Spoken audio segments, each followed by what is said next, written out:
नमस्कार दोस्तों, मैं हूं डॉक्टर रजत मालोत, डायरेक्टर मालोत हॉस्पिटल जयपुर। आज मैं चर्चा करूंगा बच्चे में बार बार अगर पाली उतर जाए तो इसके क्या क्या कारण हैं और इसके क्या क्या दुष्प्रभाव हो सकते हैं और इसके क्या क्या समाधान हम कर सकते हैं। दोस्तों, ये कोई कॉमन बीमारी नहीं है। जब भी बच्चा का हम ये कंडीशन सुनते हैं, ये बहुत रेयर होती है, बहुत ज़्यादा कॉमनली नहीं होती है। कई बार ये दोनों तरफ होती है, कई बार ये एक पैर में भी हो सकती है। क्या होता है ये पाली का उतरना, ये मैं आपको इस बोन मॉडल में समझाऊंगा। सबसे पहले ये हमारी घुटना है, जिसमें से हमने ये जो बोन्स आपको दिख रही है, ये ऊपर वाली बोन है, इसको हम फीमर बोन बोलते हैं। ये जो नीचे वाली बोन है, इसको हम टिबिया बोन बोलते हैं। और ये जो नी कैप है, जो हमारे आगे की तरफ होता है, इसको हम अपने भाषा में पाली बोलते हैं। वैसे ये पटेला बोन है। ये पटेला बोन का उतरना ही पाली का सरकना कहा जाता है। और जब भी हम देखते हैं कि नॉर्मली जब भी बच्चा का या बड़े का मूवमेंट होता है, घुटना मुड़ता है, ये पाली हमेशा बीच में रहती है। ये पाली कभी भी सरकती नहीं है अपनी जगह से। लेकिन जिन बच्चों की पाली बार बार उतर जाती है, उसमें ये होता है कि जब बच्चे का घुटना सीधा होता है तब तो पाली बीच में रहती है, लेकिन जैसे ही बच्चे का घुटना मुड़ता है, ये पाली साइड में आ जाती है।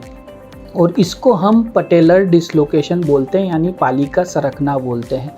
ये हमेशा किसी किसी बच्चे में एक आध एपिसोड होता है, लेकिन किसी किसी में ये जब भी घुटना मुड़ेगा वो पाली साइड में आ जाएगी। जब भी घुटना मुड़ेगा ये पाली साइड में आ जाएगी। ये एक बहुत ही इम्पोर्टेंट बात इसमें जानने की ये है कि बच्चा जिनका पाली बार बार उतरती है, उनमें बच्चों को दर्द नहीं होता है, क्योंकि वो बार बार उतर के जो है वो अपना एक फिक्स्ड रूट बना लेती है। और इस कंडीशन को पकड़ना पेरेंट्स के लिए बड़ा मुश्किल होता है, क्योंकि वो पहचान नहीं पाते कि बच्चे को क्या समस्या है। वो हर बार कई बार घुटने में दर्द बताते हैं, लेकिन पेरेंट्स समझ नहीं पाते। दूसरी ओर पे जो पाली एक बार उतरी है, वो जनरली चोट की वजह से उतरती है और वो बच्चे में पेनफुल होती है, दर्द बताती है। तो ऐसे में जो है वो उस जो दर्द वाली पाली उतरी हुई है, उसका इलाज फर्स्ट बार में तो हम कुछ नहीं करते हैं। बस बच्चे को जो है नी को आराम देते हैं और जो है कुछ दवाइयाँ देते हैं। प्लास्टर लगाने की ज़रूरत पड़ती है तो वो लगाते हैं, और वो जनरली 1 महीने के अंदर ठीक हो जाता है। आज हम जो बात करेंगे वो है कि बार बार यदि पाली उतर रही है तो उसके क्या क्या कारण हैं। जो मेन इम्पॉर्टेंट जो इसमें हमें ध्यान रखना होता है कि किसी भी इलाज की जल्दी करने से पहले हमें ये पता लगाना ज़रूरी है कि बार बार पाली उतरने का कारण क्या है। और दोस्तों, बहुत सारे कारण हैं। किसी भी इन तीनों बोन में कोई भी प्रकार की डिफॉर्मिटी है तो उसकी वजह से पाली उतर सकती है। जैसे कि नोक नहीं है यदि बच्चे को, या उसका पैर अंदर की तरफ घुमा हुआ है, या ये क्वाड्रिसेप्स मसल बहुत ही ज़्यादा इलास्टिक है, या फिर अंदर की जो मांसपेशियां हैं ये इसकी बहुत कमज़ोर है, या बाहर की मांसपेशियां जिसको हम टेंसर फेशिया लाटा बोलते हैं ये बहुत टाइट है। बहुत सारे कारण हैं। तो इसमें हमें जो स्टेप बाय स्टेप सबसे पहले ये देखना पड़ता है कि पाली उतर रही है या नहीं। तो हम घुटने को सीधा करेंगे तो पाली हमें दिखेगी सीधी, लेकिन जैसे ही हम घुटने को मोड़ेंगे पाली बाहर की तरफ आएगी। ऐसे में हमें ये देखना पड़ता है कि पाली बहुत लचीली तो नहीं है, फर्स्ट कारण। दूसरा ये हमें देखना पड़ता है कि पैर का अलाइनमेंट बिल्कुल नॉर्मल है या नहीं, कहीं पैर तिरछे तो नहीं है, जिसको नॉक नहीं बोलते हैं। ये सब देखने के बाद हम सबसे पहले एक्सरे कराते हैं बच्चे का। एक्सरे में हम एक तो घुटने का एपी व्यू कराते हैं, एक लैटरल व्यू कराते हैं और एक एक्सियल व्यू कराते हैं, जिसमें हम पाली जहाँ पे सिट होती है उसको एक्सरे में देखते हैं। ये देखने के लिए कि पाली का जो जहाँ पे वो बैठती है वो ग्रूव प्रॉपर बना हुआ है, यानी जिसको हम ट्रॉक्लियर ग्रूव बोलते हैं।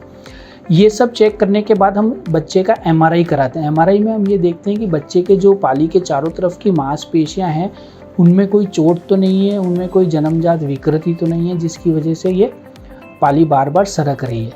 ये सब पता लगाने के बाद हमें जो मुख्य तरह जो कारण है उसको ट्रीट करेंगे तो ये पाली का सरकना इसका जनरली कम हो जाता है। इसमें जो आता है, यदि बोन में डिफॉर्मिटी है तो हम बोन को करेक्ट करते हैं। यदि मांसपेशियाँ एक तरफ की बहुत टाइट है तो उसको लूज़ करेंगे। जो बहुत ज़्यादा लूज़ हैं उनको हम टाइट करते हैं। और कई बार हमें ये कॉम्बिनेशन करना पड़ता है कि सारे प्रोसीजर को मिला के एक प्रोसीजर करते हैं, और वो करना पड़ता है। अगर हम इसको छोड़ दें तो क्या नुकसान है। जनरली जो इसमें दिक्कत आती है कि बच्चे की जो चाल है वो सडनली कई बार ये घुटना लॉक हो सकता है। बार बार ये पाली अगर उतरेगी तो ये डैमेज होती हुई जाती है, तो बच्चे के घुटने में दर्द हो सकता है। और कई बार ये जो है अगर बहुत ज़्यादा बच्चे का पैर अटक जाए तो इससे चोट लग के बच्चे को फ्रैक्चर भी हो सकता है। तो ये मुख्यतः कारण है, लेकिन लॉन्ग टर्म में अगर देखें तो जो घुटने का पाली बार बार उतरेगी तो वो घुटना जल्दी ख़राब हो जाएगा और ऐसे में हमें इसका इलाज पहले ही करा लेना चाहिए जो है। और इसमें जो इलाज मेनली जो मैं आपको सजेस्ट करूँगा ये है कि सबसे पहले तो आप ये पता लगाएं कि इसका कारण क्या है, और मुख्य तौर पे ये एक्सरे में, क्लिनिकल एग्जामिनेशन और एमआरआई के द्वारा ये पकड़ में आ जाता है। और उसके बाद जब हम इसका प्रॉपरली इलाज करते हैं तो जनरली ये ठीक हो जाता है। अन्यथा अगर आप डायरेक्टली इसमें कोई सर्जरी कराने का जल्दी ना करें, सबसे पहले इसका कारण ढूंढें और एक पैर में या दोनों पैरों में, अगर दोनों पैरों में तो काफ़ी चांस है कि जनरलाइज लिगामेंट इशू है या फिर जनरलाइज डिफॉर्मिटी है बच्चे को, तो वो दोनों पे अगर अपन काम करेंगे तो ये जो है इसका जो सर्जिकल रिज़ल्ट है वो बहुत अच्छा आएगा।